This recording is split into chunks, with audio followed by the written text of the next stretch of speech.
Kenapa di sini banyak orang merokok? Kenapa? Kenapa? Di sini nih yang merokok ahlu sunnah berarti. Ahlu sunnah, teman-teman. Jadi yang merokok itu ahli sunnah. Yang mengharamkan rokok itu Wahabi. Masa begitu? Baka jadi innaka karidaga magariyamakum.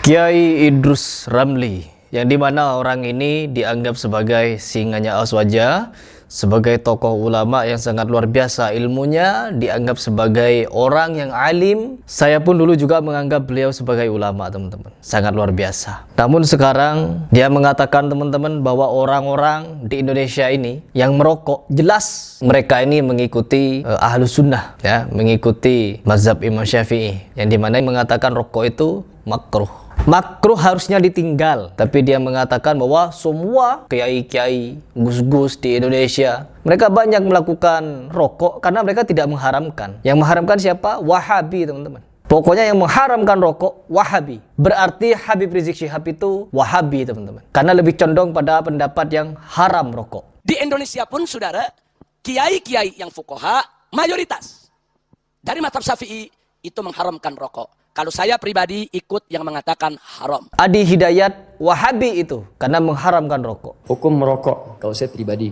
kalau berbeda pendapat, ya saya hargai, silakan saja. Tapi saya pribadi mengatakan haram. Ketika di otak orang ini hanya berisi kebencian terhadap murid-murid ulama dari Mekah Madinah, yang muncul di permukaan apa? Kebencian. Bukan lagi berbicara ilmu, bukan lagi berbicara nasihat agama, tapi kebencian, lebih kebencian. Saya ingin mengajak kalian menyimak satu video yang dimana mengkomparasi pendapat dari Idrus Ramli bahwa orang yang merokok ini jelas mengikuti ahlu sunnah, yaitu pendapat Imam Syafi'i karena tidak mengharamkan rokok. Yang mengharamkan rokok adalah mereka Wahabi. Kita simak videonya. Mazhab Syafi'i hukumnya makruh tanzih.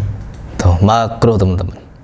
Ya, jadi mazhab Syafi'i, teman-teman. Kita perhatikan gambar yang di bawah, ada anak-anak, teman-teman. Memang tidak dipungkiri ketika tahlilan. Saya sebagai orang NU dulunya, ketika tahlilan orang tua saya meninggal, kakek-kakek saya meninggal, kerabat-kerabat saya meninggal, semua kerabat-kerabat terdekat saya banyak yang meninggal sudah. Diadakan tahlilan itu, teman-teman. Dan asal kalian tahu, rokok memang dibagi-bagikan terhadap siapapun yang hadir, entah itu anak-anak. Bahkan ini bukan cuma dari saya bukan berbicara tanpa fakta, karena saya mengalaminya. Bahkan, teman-teman, ada gus-gus yang dengan sengaja dia salam-salaman dengan ibu-ibu, bawa anaknya. Dan apa yang terjadi? Anak-anaknya diberi rokok, teman-teman. Anak-anak kecil, perempuan dikasih rokok. Betapa sontoloyonya. Dan begitu pun dengan Idrus Ramli. Dia mengatakan hanya Wahabi yang mengharamkan rokok. Ya Allah, segitu bencinya Anda, Bapak. Anda dulu sangat getol membahas Syiah. Sekarang Anda stop membahas Syiah, beralih kepada murid-murid dari ulama Mekah Madinah. Ada apa gerangan, Bapak? Bahkan banyak narasi yang beredar, teman-teman, bahwa orang-orang NU lebih baik menjadi Syiah daripada Wahabi. Na'udzubillah min dzalik. Kalian umroh dan haji ke Mekah Madinah.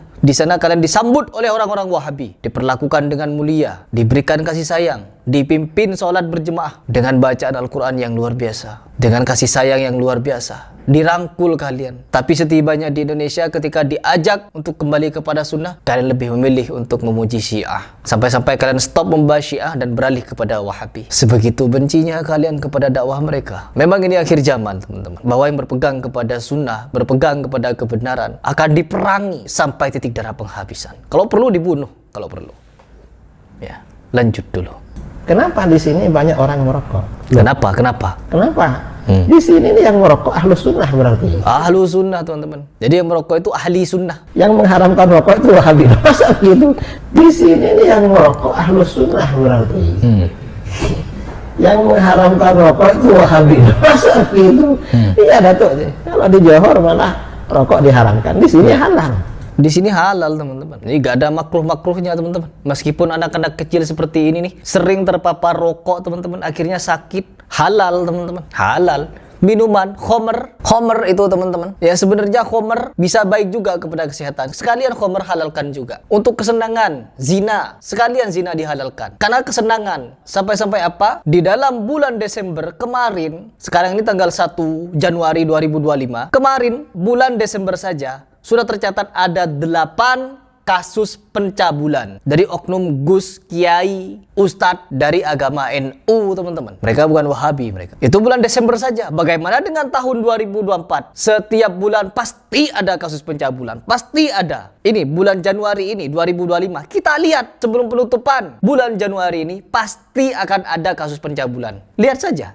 Lihat saja. Dan dari mana kasus pencabulannya? Pasti dari golongan mereka, oknum-oknumnya. Karena apa? Aduh ya Allah, gak tahu sudah. Oh ya Allah, Idrus Samli ini.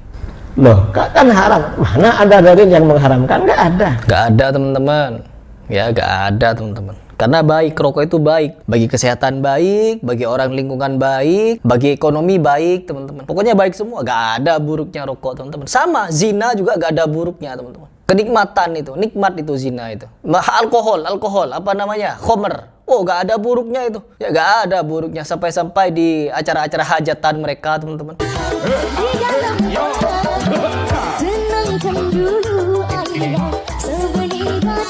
Hajatan ini, ada botol-botol minuman. Gak tahu itu siapa yang mengadakan. Mabok.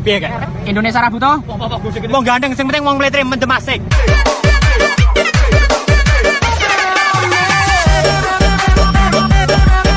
Di acara solawatan, di bawah ngapain? Nenteng botol, mabok, teman-teman. Zaman iki zaman wis kubrah, bener salah orang mati kena. Gak ada. Gak ada. Semuanya pakai kias. Pakai. Dan kias yang paling cocok itu memang yang makruh itu. Makruh, iya. Dikiaskan dengan orang makan bawang. Iya. Karena membuat mulut itu bau. Bau, iya. Tapi orang makan bawang, mulut bau, pakai sikat gigi dah hilang. Rokok sikat, asalkan rajin sikat gigi. Rajin. Karena saya dulu pernah merokok 7 tahun. 7 tahun, teman-teman. Dan agak bau memang kalau Bukan cuma bau, Bapak. Mengganggu orang. bangun tidur itu. Tapi masih di pondok dulu, kan anak-anak pondok pernah merokok dulu di pondok. Tuh, di pondok emang diajari merokok, teman-teman. Ngebul, teman-teman. Sambil baca buku, ngebul. Ini bukan bi masuk fitimah, tapi bi ghaib yang kemudian nanti terjadi khilaf antara adhar dan muqabilul adhar. Pondok di Jawa. Gak pernah ini, karena orang di Jawa ini.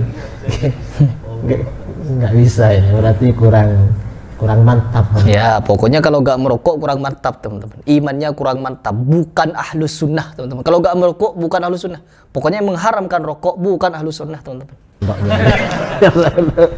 Kalau udah bisa merokok kurang mantap berarti pondoknya. Bukan, kurang mantap.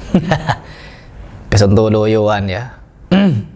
Perhatikan baik-baik, teman-teman. Orang-orang merokok, mereka itu sejatinya merusak dirinya, merusak ekonominya bagi yang tidak mampu. Banyak orang-orang yang memaksakan diri untuk merokok, sejatinya mereka tidak mampu dari segi ekonomi. Akhirnya apa? Banyak kasus-kasus di mana mereka ini sampai mencuri. Demi merokok mencuri, anak-anak remaja rela melakukan tindakan kriminal. Demi apa? Demi merokok, ya. Demi hal-hal makruh seperti ini, banyak orang melakukan tindakan kriminal, menzolimi diri sendiri, menzolimi keluarga, menzolimi anak. Jadi ulama ini mengharamkan rokok bukan tanpa alasan, teman-teman. Punya alasan. Ya Allah. Ya, kita akan dihadapkan dengan orang-orang yang berfatwa dengan mengikuti hawa nafsu, teman-teman. Kita akan dihadapkan dengan orang-orang yang seperti ini. Yang dimana mereka ini sampai kiamat pun akan selalu ada. Karena apa? Inilah fungsi berdakwah. Sampai kapan kita mampu untuk berdakwah? Sampai kapan kita mampu mengingatkan? Apakah kita siap untuk menerima serangan ketika kita mengingatkan? Apakah kita siap ketika mereka melakukannya, menteror kita, menzolimi kita ketika kita memberikan bantahan kepada syubhat mereka? Kita harus siap. Karena memang risiko dakwah seperti itu, teman-teman. Mereka yang mengikuti hawa nafsu ya harus kita ingatkan terus-menerus. Paling tidak orang yang melihat dia tidak mencontoh dia. Apalagi seperti Idrus Samli.